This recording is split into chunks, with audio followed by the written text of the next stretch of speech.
suddenly they found that they could not access their money, their bank accounts, to pay their mortgages or to feed their families. When I witnessed this cataclysm, this devastating use of government repression, I realized for the first time how free money is as important to freedom as free expression.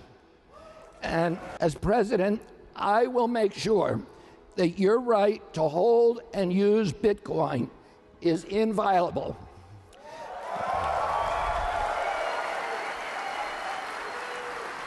First, I will defend the right of self-custody of Bitcoin and other digital assets. You should be able to own your own private keys the same as you own the keys to your car or own your wallet. Your wallet, whether it's in your pocket or in your computer, is your own. I don't think the government has the right to demand access to your Bitcoin key or indeed any of your passwords. To say otherwise is to cede essential territory to the surveillance state.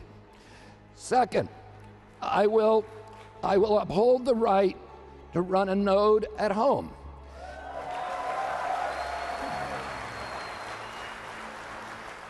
KYC requirements should be applied at the level of banks and exchanges, not at the level of nodes. Otherwise it would become impossible to run the software. The whole point of Bitcoin is that it's decentralized. Anyone can run a node, and it's important not only for Bitcoin, but for democracy to be decentralized.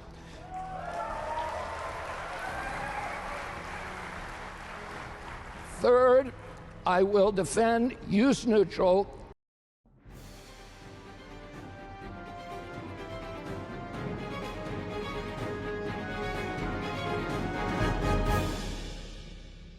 This is a historic day for Bitcoin. For the first time, an American presidential candidate is pro-Bitcoin and promises to keep Bitcoin as a tool of freedom for the people. Robert F. Kennedy Jr., the nephew of previous President John F. Kennedy, was invited to the Bitcoin 2023 conference to talk about the importance of Bitcoin in our lives, and he did a fantastic job explaining why governments must embrace Bitcoin and his vision for the future. Not only that, but his was also the first presidential campaign in history to receive Bitcoin donations through the Lightning Network, which is one more step in the right direction for the adoption and usage of this asset.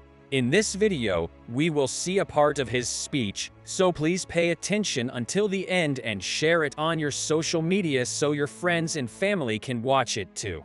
There's a lot of people who are not in this room for whom Bitcoin may seem an issue that's too trivial for a presidential campaign. David Bailey at a party that we were at last night asked me how I got sold on Bitcoin. And I told him that it happened to me in an instant when I saw the truckers, what happened at the trucker strike in Ottawa. And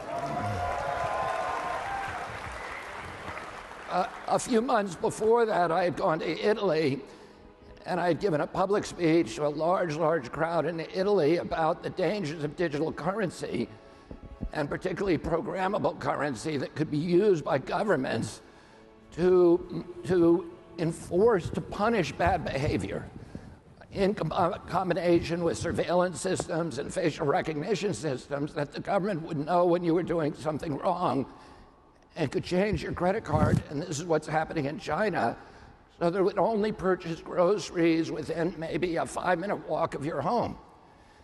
And I said that hypothetically, and I think 6 weeks after I made that speech, I saw that very thing happen to the truckers in Ottawa.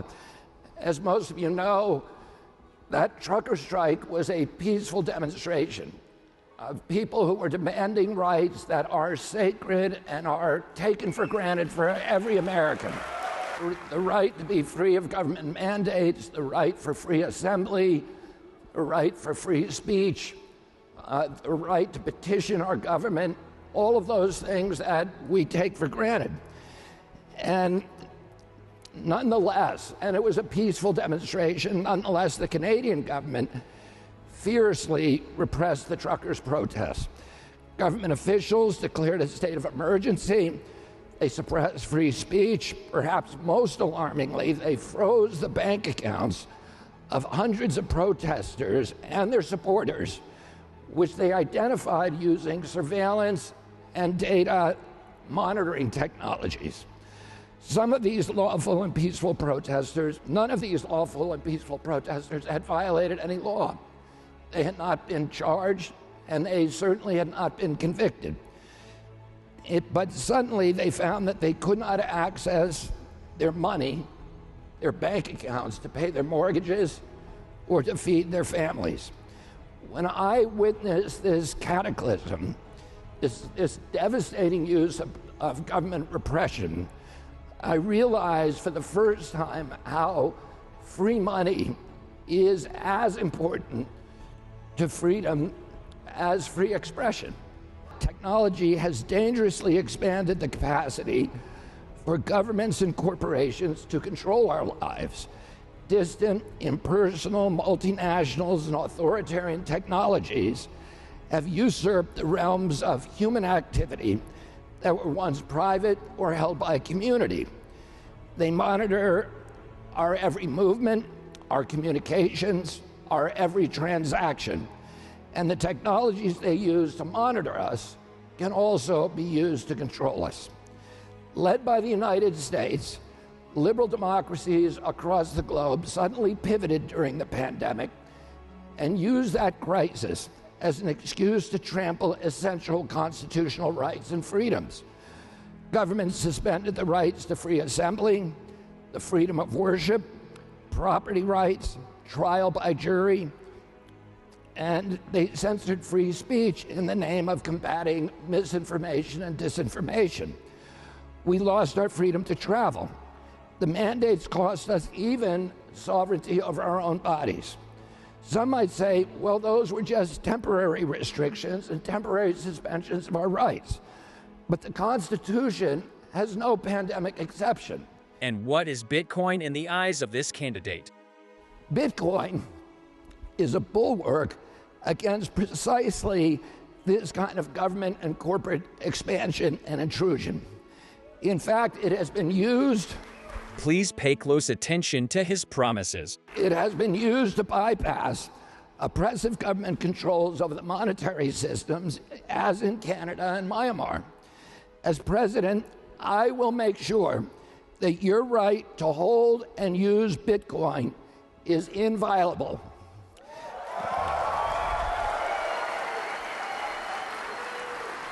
First, I will defend the right of self-custody of Bitcoin and other digital assets. You should be able to own your own private keys the same as you own the keys to your car or own your wallet. Your wallet, whether it's in your pocket or in your computer, is your own. I don't think the government has the right to demand access to your Bitcoin key or indeed any of your passwords. To say otherwise is to cede essential territory to the surveillance state. Second, I will uphold the right to run a node at home.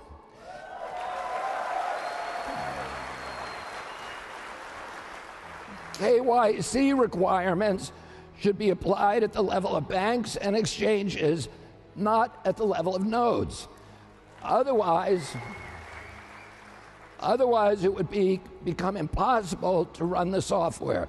The whole point of Bitcoin is that it's decentralized. Anyone can run a node, and it's important not only for Bitcoin, but for democracy to be decentralized. Third, I will defend use-neutral, industry-neutral regulation of energy. President Biden's 30% tax on energy for Bitcoin miners requires an invasive surveillance apparatus to monitor what is happening in individual computers. It sets a terrible precedent in which everything that you do that requires electricity must now be monitored by the government. That's why I also support people's rights to refuse smart meters in their homes. Fourth, I will make sure that the United States remains the global hub of Bitcoin and other cryptocurrencies. PayPal, Fidelity, and Block are investing heavily in Bitcoin-related software development. Some of the best engineers and coders in the tech industry work in this field, and we want to keep them here in America. I will reverse the government's growing hostility toward this industry and keep innovation at home. That leads to my fifth point. Events like the FTX calamity prove that some kind of regulation of the crypto industry is needed. My administration will consult with knowledgeable people like yourselves to establish sensible jurisdiction and governance. For starters, we must recognize that Bitcoin is not a security and should not be regulated as such. Bitcoin is in a class by itself. Its wide decentralization, I'm told now that there are 40,000 nodes, prevents a lot of the insider trading, manipulation, and pump and dump schemes that plague other cryptocurrencies. 6, I will carefully consider whether individuals like Ross Ulbricht were prosecuted. I will consider whether they were prosecuted for actual crimes or as a means to crack down on crypto. If they had been unjustly made an example, I will consider pardoning them, and I will act very quickly to do so. So, Robert F. Kennedy Jr. promises that our rights to use and hold Bitcoin will keep inviolable. We will preserve the rights to self-custody Bitcoin. The government won't have access to our keys. Anyone can hold a node at home. He will defend neutral industry regulation of energy instead of just taxing Bitcoin miners to stop crypto. He will ensure the United States will remain the leading country in Bitcoin and other digital cryptocurrencies. His administration will create proper regulation, including immediately recognizing that Bitcoin is not a security. Look personally at cases where individuals were prosecuted and made an example, possibly to crack down on crypto. These are bold promises, but what all Bitcoiners and crypto investors have always wanted. And this could be huge for the growth of the network adoption. Having the most powerful country in the world lead the example with Bitcoin could be a game changer for the industry. And Robert closes it with the following. I'm not an investor, and I'm not here to give investment advice or to promote Bitcoin over other cryptocurrencies or other currencies. That's the job of the free market, not the President of the United States.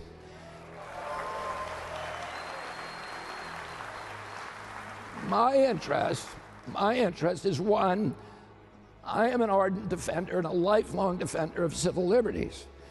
And Bitcoin is both an exercise and a guarantee of those freedoms.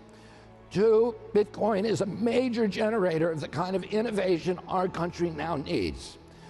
3, Bitcoin embodies 2 of my highest ideals, transparency and trust.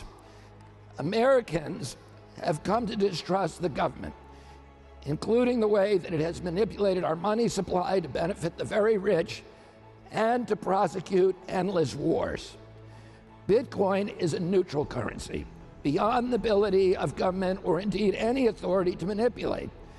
In our current system, nearly all of our transactions are transparent, all right. They're transparent to government and corporations, but their machinations and activities are not transparent to us, they are opaque.